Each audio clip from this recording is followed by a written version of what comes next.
সমাগত তৃতীয় পৰ্যায়ৰ নিৰ্বাচন তুংগত উঠিছে প্ৰচাৰ অভিযান।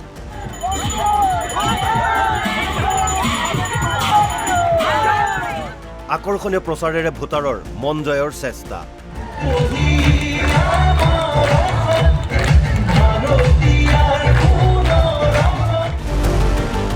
বৰপেটাৰ অগপ প্ৰাৰ্থী ফণীভূষণ চৌধুৰীৰ হৈ আজি নলবাৰীত বিশাল ৰোড শ্ব' কৰিলে অগপৰ সভাপতি অতুল বৰা আৰু মন্ত্ৰী জয়ন্ত মল্ল বৰুৱাই।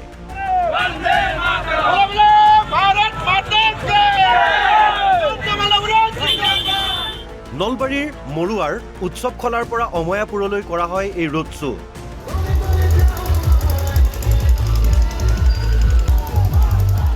য'ত অংশ ল'লে মিত্ৰজোঁটৰ প্ৰাৰ্থী ফণীভূষণ চৌধুৰীয়ে। ৰোড শ্ব'ৰ লগতে নিৰ্বাচনী কাৰ্যালয় মুকলি কৰে মন্ত্ৰী জয়ন্ত মল্ল বৰুৱা আৰু অতুল বৰাই। এই উৎসাহৰ পৰা মোৰ বিশ্বাস যে এইবাৰ আমি নলবাৰী সমষ্টিৰ পৰা সৰ্বাধিক ভোট দিবৰ কাৰণে সক্ষম হ'ম। আৰু এটা সুন্দৰ পৰিৱেশ, নলবাৰীবাসী ৰাইজে হিমন্ত বিশ্ব শৰ্মাক হিয়া উজাৰি ভাল পায়। ঠিক তেনেদৰে মোদী ডাঙৰীয়াৰ প্ৰতি এই সমষ্টিৰ ৰাইজৰ অগাধ বিশ্বাস, অগাধ শ্ৰদ্ধা আছে। আৰু সেইকাৰণে মই ভাবোঁ যে এইবাৰ নলবাৰী সমষ্টিৰ ৰাইজে মানে যিমান ভোট হ'ব, পলিঙৰ হয়তো 90% মানুহৰ ভোটেই মই পাম বুলি মোৰ বিশ্বাস আছে। ধুবুৰী লোকসভা সমষ্টিটো নিৰ্বাচনী প্ৰচাৰ তুংগত উঠিছে। বিভিন্ন স্থানত পৃথক পৃথককৈ কংগ্ৰেছ প্ৰাৰ্থী ৰকিবুল হুছেইন, AIUDFৰ প্ৰাৰ্থী বদৰুদ্দিন আজমল আৰু অগপ প্ৰাৰ্থী জাভেদ ইছলামে নিৰ্বাচনী প্ৰচাৰ চলায়।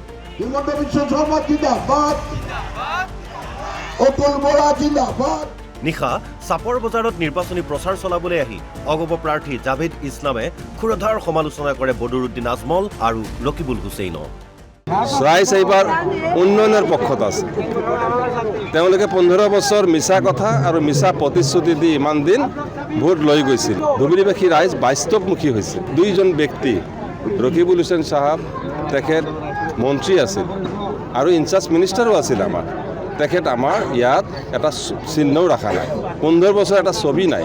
আজমল ডাঙৰীয়া 15 বছৰে আমাক খালি মিছা কথা, মিছা প্ৰতিশ্ৰুতি দি পেলাই আমাৰ ভোটবিলাক লৈ গৈছিল, আৱেগ সৃষ্টি কৰিছিল, ব্লেকমেইলিং কৰিছিল, আৱেগিক ব্লেকমেইলিং। কংগ্ৰেছৰ প্ৰাৰ্থী ৰকিবুল হুছেইনৰ হৈ দিনে নিশাই মাৰাথন নিৰ্বাচনী প্ৰচাৰ অভিযান চলাই আছে ৰাইজৰ দলৰ সভাপতি তথা বিধায়ক অখিল গগৈয়ে। নিশাৰ ভাগত বিলাচীপাৰাৰ মানিক বজাৰত ৰকিবুল হুছেইনৰ নিৰ্বাচনী সভাত দেখা গ'ল হাজাৰ হাজাৰ মানুহৰ ব্যাপক সঁহাৰি। গৌৰীপুৰৰ চাৰালডাংগাত কংগ্ৰেছৰ বিশাল নিৰ্বাচনী সভা কৰে ৰকিবুল হুছেইনে। ইমান মানুহ ইয়াত আছে, গতিকে তেওঁতো আপোনাৰ আজি ভাড়াটো খাটাং, গতিকে তেওঁৰ মিটিঙতো মানুহ নাযায়। মই কি কৰিম? তেওঁৰ কৰ্মৰ ফল। তেওঁৰ মিটিঙত মানুহ নাযায়, তেওঁ মোক লক্ষ্য কৰি পেলাই কথা ক'লে কি হ'ব?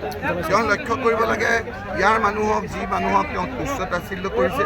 হিমন্ত বিশ্বই তুচ্ছতাচ্ছিল্য কয় মিয়াৰ ভোট নালাগে, আৰু বদৰুদ্দিন আজমলে কয় যে এই মিয়াবিলাক, এই মুছলমানবিলাক চুৰ ডকাইত আৰু ধৰ্ষণকাৰী। ইতিমধ্যে ৰাইজে সিদ্ধান্ত লৈছে যে বিজেপি দল আৰু AIUDF দল দুয়োটাকে ইয়াতে পৰাজিত কৰিব আৰু আমাৰ বিৰোধী ঐক্যমঞ্চৰ প্ৰাৰ্থী ৰকিবুল হুছেইন ডাঙৰীয়াক সকলোৱে ভোটদান কৰিবৰ কাৰণে সিদ্ধান্ত লৈছে। ইফালে মানকাচৰত বদৰুদ্দিন আজমলে এক বিশাল নিৰ্বাচনী সভা অনুষ্ঠিত কৰে। জাভেদ ইছলাম আৰু ৰকিবুল হুছেইনক তীব্ৰ সমালোচনা কৰি আজমলে ধুবুৰীবাসীৰ বাবে বিগত 3টা কাৰ্যকালত কি কাম কৰিলে এক প্ৰকাৰ তাৰো খতিয়ান দাঙি ধৰে। ইফালে বাক্সাৰ বেতবাৰীত নিৰ্বাচনী প্ৰচাৰ চলালে BPF প্ৰধান হাগ্ৰামা মহিলাৰীয়ে। BPFৰ প্ৰাৰ্থী খাম্ফা বৰগয়াৰী বিপুল ভোটত জয়যুক্ত হ'ব বুলি মন্তব্য কৰে BPF প্ৰধান হাগ্ৰামা মহিলাৰীয়ে। মুঠতে আমি ক'ব পাৰোঁ যে 1 নম্বৰ কোকৰাঝাৰ লোকসভা হিচাপে আমাৰ খাম্ফা বৰগয়াৰী জিকাটো 100% কাটা। এইটোতো জিকিবই আমি কোকৰাঝাৰটো, কোনো শক্তিয়ে ৰাখিব নোৱাৰে। News desk report NB news.